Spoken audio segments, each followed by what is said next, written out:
A mind that wanders is trying to address all the open files, all the unresolved issues in life.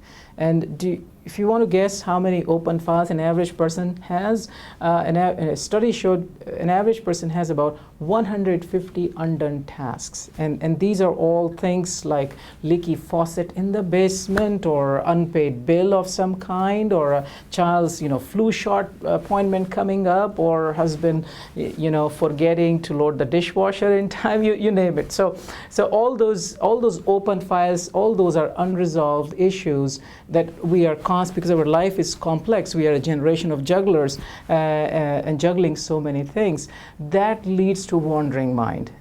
Because what we try to do with a wandering mind is we think about relationships, we think about resolving issues, but many issues are unresolvable. And all these unresolved things, and I'm sure you've experienced clutter in your head. When there's more clutter in your head, you get stressed. Stress is your struggle with what is, what was, or what might be.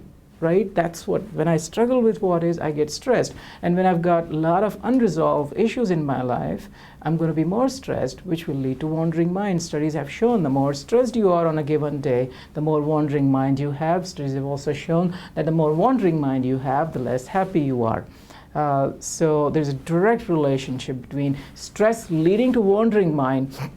Now you may ask me, what comes first? Does stress lead to wandering mind, or does wandering mind lead to stress? Actually, it flows both ways. And at the level of the brain, what is interesting is that brain organizes itself around the brain network that you use more. So if you're going to have excessive amount of stress and wandering mind, the brain might supercharge, might put more resources, give more supplies to part of the brain that holds that wandering mind. So that is catch-22. People can get stuck there. The Mayo Clinic Guide to Stress-Free Living helps you first become aware of how your brain and mind operate in the context of the 21st century.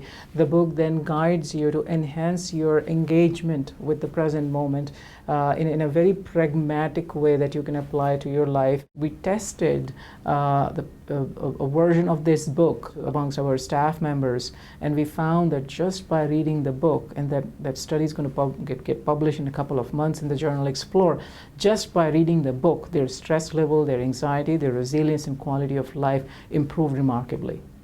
The stressors of the 21st century are unique and different from what they were even a couple of decades ago. And so what we have tried to do is understand those stressors, understand the neuroscience behind it, and understand the psychology behind it, understand the life of a person who we see, and offer them solutions that are meaningful, relevant for their life. I feel strongly that we have, based on all the scientific advances and deep thinking that many philosophers have had, I think we know enough now about stress and suffering that we can do a lot about it.